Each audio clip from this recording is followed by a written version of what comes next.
Bismillah, alhamdulillah.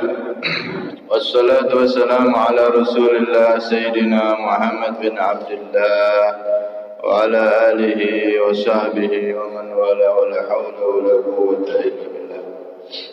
Rabbi syrah li sadri wa yassir li amri wa hlul 'uqdatam min lisani yafqahu qawli. وسدد لساني واهد قلبي بحق سيدنا محمد صلى الله عليه وسلم دستوركم يا أهل الدرك ويا أهل الباطن ويا أهل النوبة ويا أهل النور أما بعد. Hadirin jamaah Masjid Nurul Qamar yang dirahmati oleh Allah Subhanahu wa taala. Alhamdulillah, kita kembali dikumpulkan oleh Allah Subhanahu wa taala di salah satu rumahnya, yakni masjid, untuk sama-sama mengkaji petuah dan sabda Nabi sallallahu alaihi wasallam. Semoga Allah Subhanahu wa taala mengampunkan semua dosa-dosa kita dan mengabulkan semua hajat-hajat kita. Karena dikatakan orang yang hadir di majelis ilmu, ada di antara mereka yang membawa dosa keamsalil jibal. Dosanya saking banyaknya niku seperti besarnya gunung-gunung.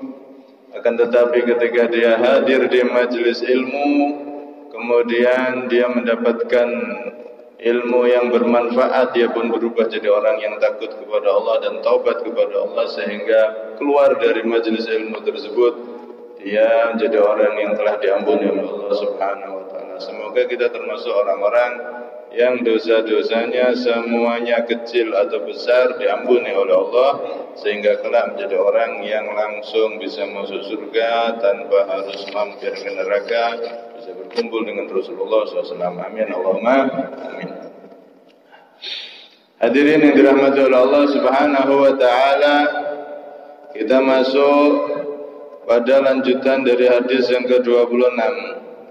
Nabi sallallahu alaihi wasallam bersabda, "Wa tu'inur rajula fi dabbatihi fatahmiluhu 'alaiha aw tarfa'u lahu 'alaiha mata'ahu shadaqah." Wa tu'inu, dan engkau membantu ar-rajula, kepada seseorang, fi dabbatihi, di dalam tunggangannya, kendaraannya. Fatahmilu, maka kamu mengangkathu pada orang tersebut, alaiha, di atas tunggangannya itu, kendaraannya. Ini zaman dulu tuh kan kendaraannya pakai onta, pakai kuda. Nah, kita bantu dia naik ke atas onta atau kudanya. Atau autarfa'ulahu, atau kamu mengangkatkan lahu bagi dia, alaiha, di atas tunggangannya tadi, mata'ahu, barang-barangnya dia, barang bawaannya. Sodakoton adalah sodakoh. Kita bantu orang naik ke kendaraan, atau kita bantu menaikkan barang-barang bawaannya ke kendaraannya, itu semua bantuan-bantuan itu walaupun kecil, semuanya terhitung sodakoh. Wal kalimatut thayyibatu, adapun kalimat thayyibatu yang baik, sodakotun juga sodakoh. Jadi di dalam hadis ini Nabi SAW menggambarkan pentingnya kita untuk selalu berbuat baik dalam bentuk apapun, sekecil apapun. Karena itu semua walaupun di mata manusia itu remeh, kecil, tapi di sisi Allah besar. Tidak ada satu amalan yang baik walaupun kecil di pandangan manusia, tapi di sisi Allah namanya kebaikan itu besar dan dibalas besar oleh Allah Subhanahu wa taala. Sebaliknya kejelekan walaupun dipandang dosa kecil remeh, di mata manusia dianggap remeh, tapi di sisi Allah yang namanya keburukan, nanti di akhirat itu sangat berbahaya jika tidak diampuni oleh Allah Subhanahu wa taala. Nah, di sini Nabi ngajari kita agar tidak bosan-bosan untuk menjadi orang yang suka menebar kebaikan, membantu, walaupun sekedar membantu naik kendaraan, bantu ngangkatkan tasnya atau apanya masuk ke kendaraan. Itu semua terhitung sedekah, kata Rasulullah. Bahkan di dalam salah satu riwayat Nabi SAW, beliau pernah mengatakan, inna lillahi, sesungguhnya bagi Allah Azza wa Jalla, khalqan, sekelompok makhluk, khalaqahum, yang Allah menciptakan mereka, lihawaijin nas, untuk hajat-hajat manusia, untuk bantu manusia. Ada orang itu bawaannya dicetak oleh Allah, karakternya suka bantu. Yafja'u ilaihimun nas wi hawaijihim, yang mana orang-orang mereka akan langsung menuju ke mereka ketika membutuhkan. Artinya ini ada sekelompok orang yang terkenal suka bantu. Karakternya suka bantu. Ulaikal aminuna min adabillahi ta'ala. Mereka adalah orang-orang yang kelak di akhirat aman dari siksaan Allah Subhanahu wa ta'ala. Karena itu, jadilah kita orang-orang yang suka bantu. Bahkan Nabi dalam hadis yang lain juga mengatakan, man qada li akhihil muslim hajatan, barang siapa yang menunaikan, membantu saudara muslimnya satu kebutuhan, walaupun kecil, ngangkat tas atau apa, bantu, kana lahu minal ajri kaman hajja wa atamar, itu pahalanya seperti orang yang haji dan umroh, haji umroh sunnah. Itu bisa kita dapat. Subhanallah, kita umatnya Rasulullah itu super gampang dapat pahala-pahala. Bantu orang sekecil apapun, niatnya bantu, niatnya ikhlas karena Allah, itu seperti pahala haji dan umroh. Bahkan dalam riwayat yang lain Nabi sampai mengatakan, kaman i'takafa fi masjidi, seperti orang yang i'tikaf di masjidku, afdalu min an ya'takifa fi masjidi hada syahrain, itu lebih utama daripada dia beriktikaf di masjidku, Masjid Nabawi, selama 2 bulan. Bantu orang, mengkabulkan hajat sesama muslim, bantu, itu lebih utama daripada iktikaf di masjidku, kata Rasulullah, Masjid Nabawi selama 2 bulan.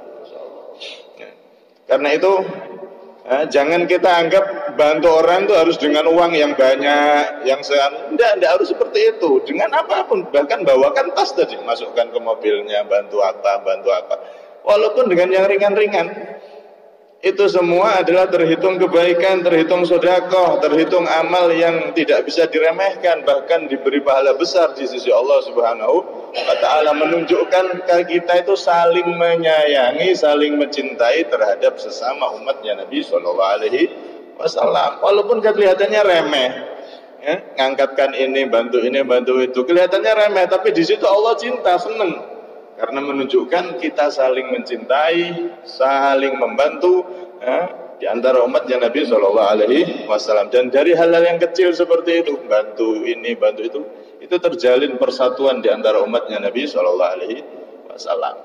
Jadi jangan kita remehkan hal-hal yang kecil, bantuan-bantuan yang kecil, itu semua shadaqatun, kata Rasulullah.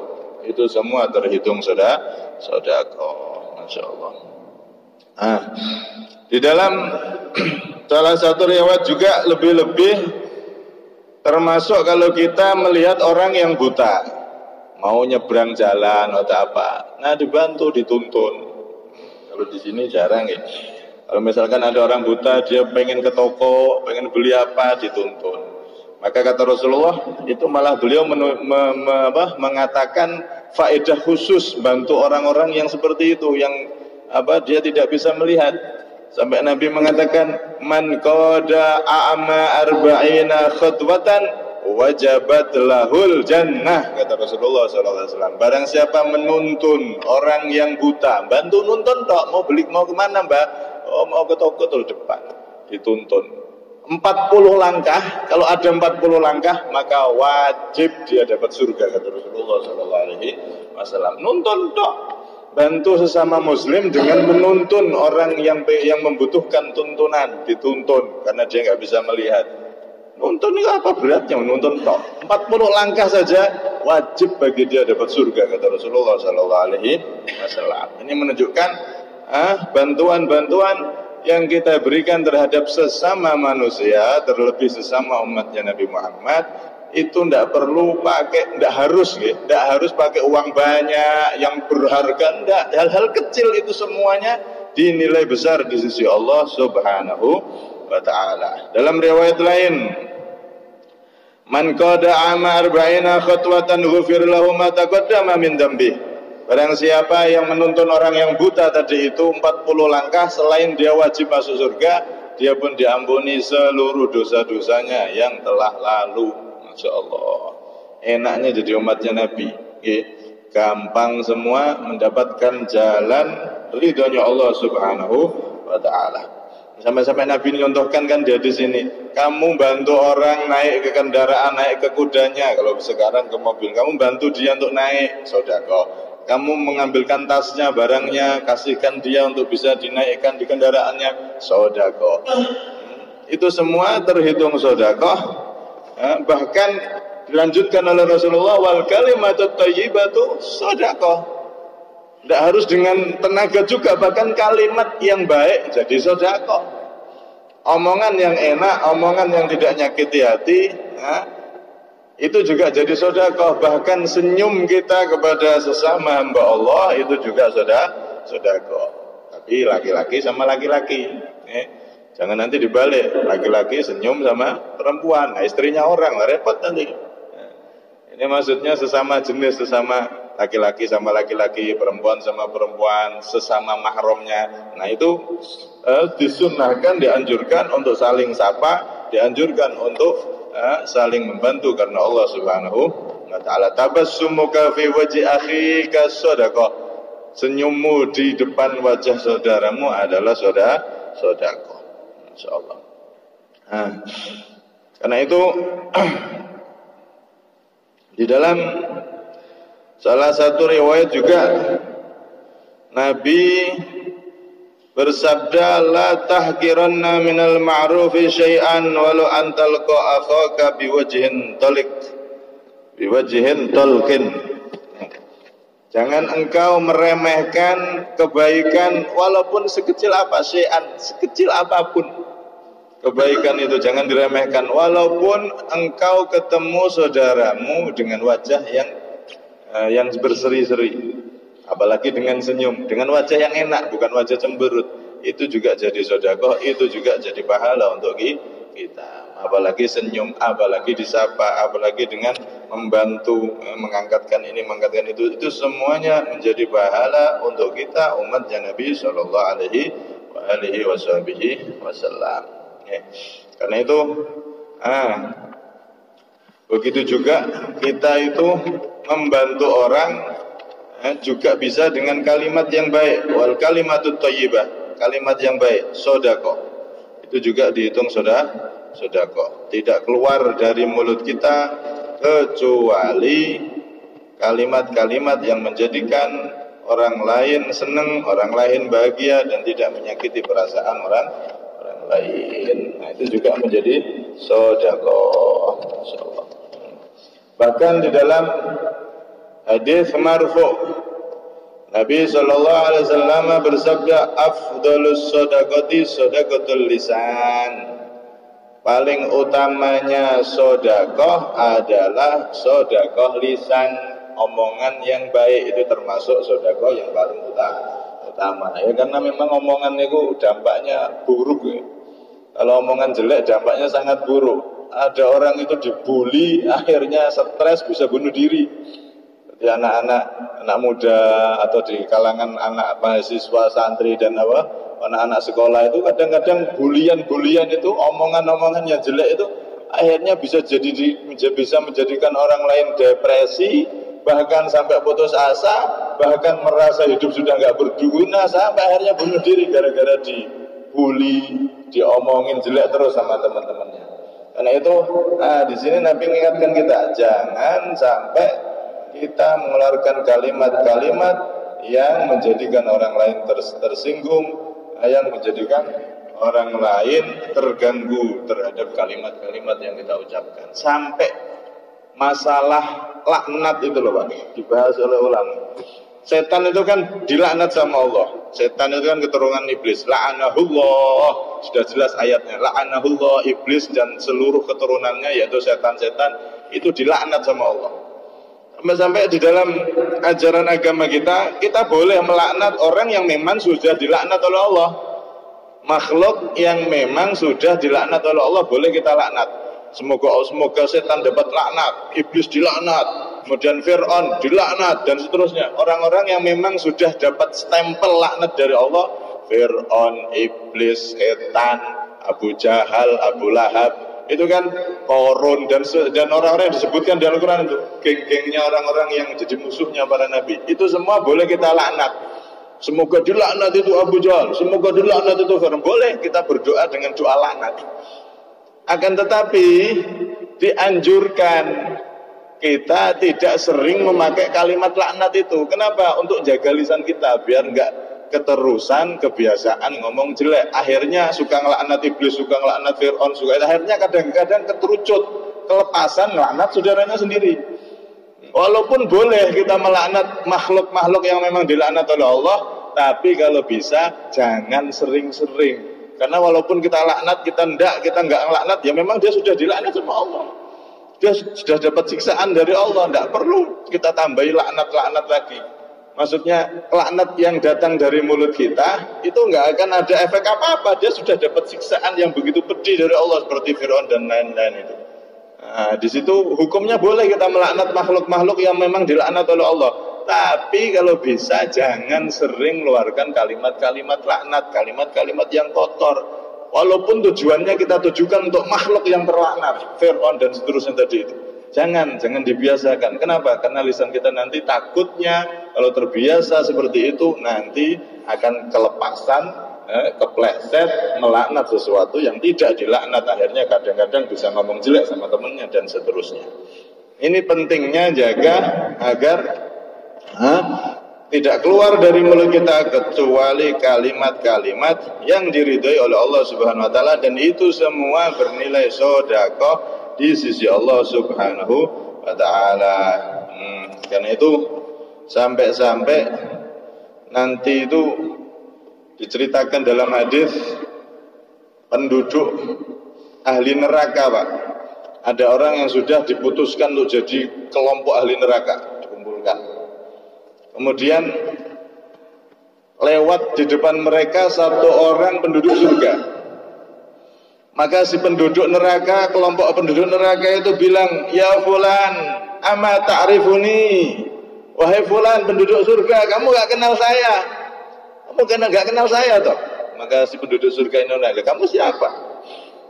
"Anal ladzi istauhabtani wadu'an wahabtulak." Aku ini dulu seketika hidup di dunia, wahai fulan, wahai penduduk surga, saya dulu pernah ketika engkau minta air wudu kepada saya tetanggamu dulu. Saya memang banyak maksiat ahli neraka, tapi kamu pernah dulu sekali minta air wudu kepada saya dan saya berikan air untuk kamu wudu. Maka apa yang terjadi, Pak? Fayashfa'u. Kemudian apa? Si ahli penduduk surga ini pun diizinkan oleh Allah untuk mensyafaati, menolong orang yang pernah berbuat baik walaupun sekali kepada dia, dan dia pun jadi ahli surga, ditolong oleh orang tersebut. Ada lewat lagi akhirnya, "Ya fulan, ama ta'rifuni?" Wahai fulan, kamu tidak kenal saya. Kamu siapa? Kemudian, "Saya ini dulu pernah kamu suruh untuk titip belikan sesuatu, saya belikan." Belikan sesuatu, mau beli apakah? Beli korek atau apa? Kamu ketika saya ke toko, saya lewat, kamu pernah titip sekali sama saya di dunia dulu. Maka akhirnya orang yang ahli surga ini pun diizinkan oleh Allah untuk mensyafaati orang yang pernah membantu dia titip tadi itu. Masya Allah. Ini menunjukkan apa? Kebaikan walaupun sekecil apapun itu jangan kita remehkan. Terkadang itu yang akan jadi tabungan kita. Ternyata orang yang kita beri kebaikan itu adalah orang yang mulia, dia penduduk surga, akhirnya dia nanti tidak akan melupakan kita walaupun satu kebaikan. Yang jelas kebaikan itu walaupun kecil, walaupun sekali, itu tidak akan dilupakan oleh Allah. Dan itu bisa jadi sebab musabab kita tersambung dengan orang-orang yang mulia. Ini bantu ngasih air wudhu sekali tok. Dan yang dikasih air wudhu ternyata orang soleh, ternyata ahli surga. Subhanallah, gara-gara itu dimasukkan surga. Ini bantu membelikan sesuatu sekali tok.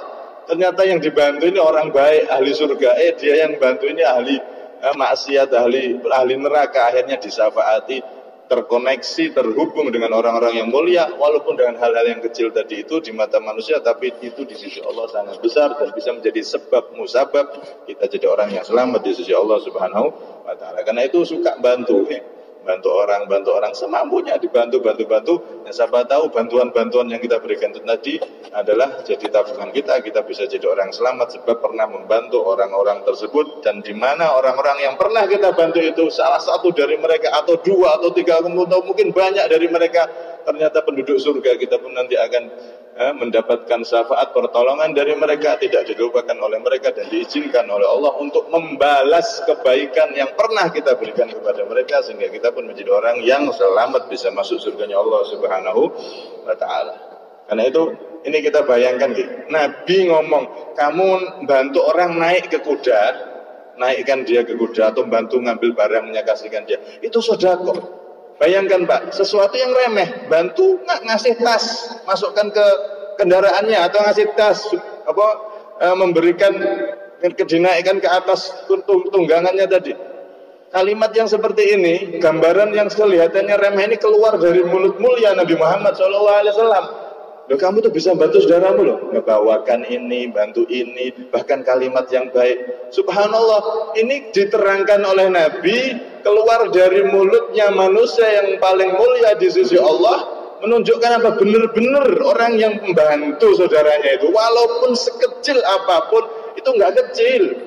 Itu semua akan benar-benar dibalas oleh Allah Subhanahu wa ta'ala. Kalau kita pikir gitu, Rasulullah ngasih contoh kok ya remeh banget, secara kasat mata, secara terdengar sepintas kan remeh, bantu ngangkat barangnya. Kamu bantu orang naik kuda, bantu ngangkatkan barangnya, terus kali ngomong yang baik, itu semua bernilai sedekah. Insyaallah. Hal-hal yang sederhana dicontohkan oleh Nabi, ternyata di situ ada rahasia besar. Allah Subhanahu wa taala akan membalas semua bantuan-bantuan yang telah kita berikan terhadap sesama umat manusia, lebih-lebih sesama umat kalau tidak bisa dengan tenaga, tidak bisa dengan kalimat yang baik, kalimatut thayyibah, kalimat yang baik tadi itu. Nah, ini sebagai penutup. Dalam kitab Al-Mustadrak itu ada disebutkan seorang wanita sholihah. Dia ini Pak, tidak pernah ngomong kecuali kalimatnya baik. Bahkan dia ngomong itu pakai ayat Quran. Nggak pernah selama 40 tahun kalau ngomong pakai ayat Quran. Nggak pernah pakai kalimat yang lain, pakainya ayat Quran. Suatu ketika Al-Imam Abdullah ibn Mubarak, Imam Abdullah ibn Mubarak ini pergi haji atau umroh. Ketemulah sama satu wanita tua yang terpisah dari rombongannya. Wanita tua tersesat sendiri sudah, terpisah dari rombongan. Kan haji umrah itu kan rombongan-rombongan. Nah ini dia mencelak, dia tertinggal dari rombongannya sehingga sudah 3 hari 3 malam dia nggak ketemu rombongannya.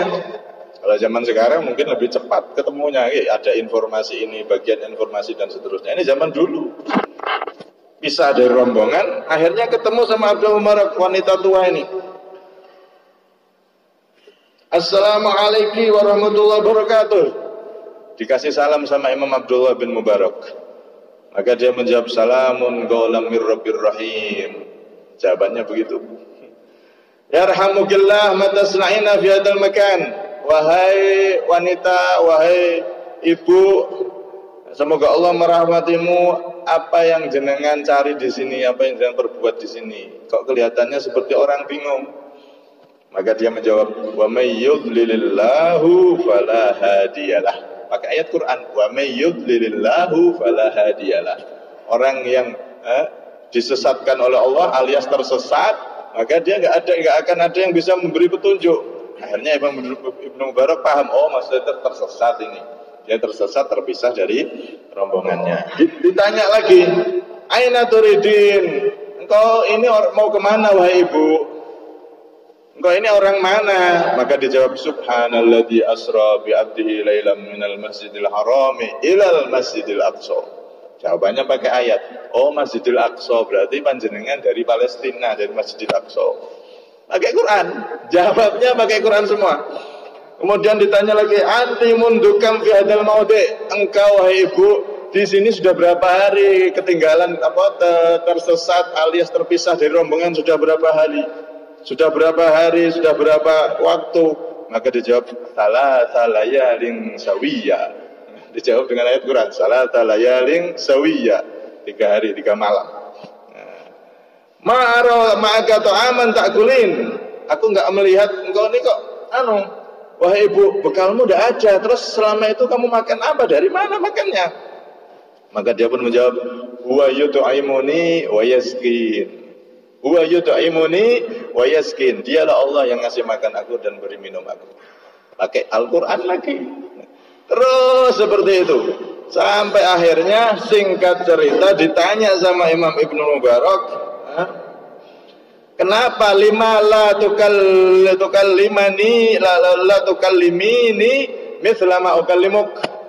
Wah ibu, kenapa engkau enggak mau ngomong bahasa yang umum seperti bahasa yang saya ngomongkan kepada anda? Bahasa Arab biasa umum maksudnya. Kok pakai jawaban Al-Qur'an terus kenapa? Maka dia menjawab, ma yalfidu min qaulin illa ladaihi raqibun atid. Tidak ada satu orang yang mengucapkan satu ucapan kecuali di dekatnya ada raqib atid yang akan mencatat. Dijawab begitu, pakai Quran lagi. Tidak mau mengucapkan satu huruf, satu kalimat kecuali Quran. Dia tidak mau lepas dari lidahnya kalimat-kalimat yang tidak bermanfaat, kalimat-kalimat yang nggak ada pahalanya. Tiap saatnya dia jawab, ditanya orang apapun pakai ayat Quran, pakai isyarat ayat Quran. Akhirnya udah. Kenapa nggak ngomong biasa aja? Karena tidak ada satu lafaz yang diucapkan pakai Quran yang tadi kecuali dicatat oleh Raqib Atid. Masya Allah. Akhirnya Imam Ibnu Mubarak ini geleng-geleng dan ada wanita kok seperti ini solehnya. Akhirnya dicarikan sampai ketemu rombongannya di perkemahannya, anak-anaknya keluar nyambut, oh ibu ketemu. Akhirnya ditemukan, ditanya, ibunya sampai semua ini kok jawabnya Quran terus nih gimana? Dikatakan sama anak-anaknya, putra-putranya, iya wahai Imam Ibnu Mubarak, sudah semenjak arba'ina sanah mundu arba'ina sanah, dia itu semenjak 40 tahun yang lalu ibu saya ini tidak pernah mau ngomong kecuali kalimat yang baik. Bahkan semenjak 40 tahun ini tidak ngomong, tidak mengucap sesuatu kecuali pasti pakai ayat Quran. Masya Allah, 40 tahun omongannya tiap hari pakai ayat Quran. Ini tentunya ya wong hafal Quran ya. Enggak hafal yang betul sakit.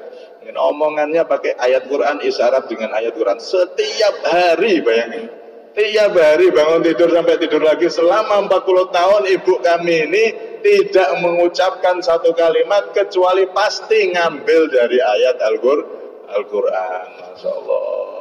Ini numpuk nih kepala nih. Tiap hari yang diomongkan kalimat ya kalimat Quran, ayat-ayat Quran. Nah kalau kita seperti itu, wah berat ya. Ya, setidaknya kalimat yang kita ucapkan kalimat yang sesuai Al-Quran, sesuai petunjuk Al-Quran, alias kalimat-kalimat yang baik yang mendatangkan ridho dari Allah Subhanahu wa Ta'ala. Ada ternyata orang-orang yang soleh seperti itu, orang-orang baik dari wanita atau laki-laki sampai seperti ini. Masya Allah, benar-benar dia fokus hidupnya ini untuk bekal nanti di akhirat. Sampai ngomong tidak mau ngomong biasa, ngomongnya pakai ayat Al-Quran. Setiap saatnya berarti keluar dari mulutnya ayat-ayat Al-Quran. Tidak mau lepas sama sekali dari kalimat yang tidak ada manfaatnya. Tidak mau keluar dari mulutnya kalimat-kalimat yang seperti itu. Kalimat-kalimat yang isinya Quran, semuanya berpahala di sisi Allah Subhanahu wa Ta'ala. Nah, semoga kita menjadi hamba-hamba Allah yang ringan untuk saling membantu, ringan untuk saling peduli, bahkan dengan hal-hal yang remeh sekalipun jangan kita remehkan karena itu semuanya berpahala besar di sisi Allah. lebih-lebih juga dengan mulut kita selalu ucapkan kalimat-kalimat yang baik, sehingga kita pun menjadi orang-orang yang mulia di sisi Allah Subhanahu wa Ta'ala. Dan semoga kita semua benar-benar jadikan orang yang selamat dunia sampai akhirat. Semoga kita semua dan keluarga kita khususnya yang hadir dan semua keluarga kita semuanya diberi umur panjang, sehat walafiat. Setelah umur panjang dan sehat walafiat, kita diberi kesempurnaan husnul khatimah ketika wafat. Amin Allahumma amin. Diberi kesempurnaan husnul khatimah ketika wafat. Amin Allahumma amin. Diberi kesempurnaan husnul khatimah bihaqqin nabi janabi wa ila hadratil mazlum sirril fatihah. Bismillahirrahmanirrahim.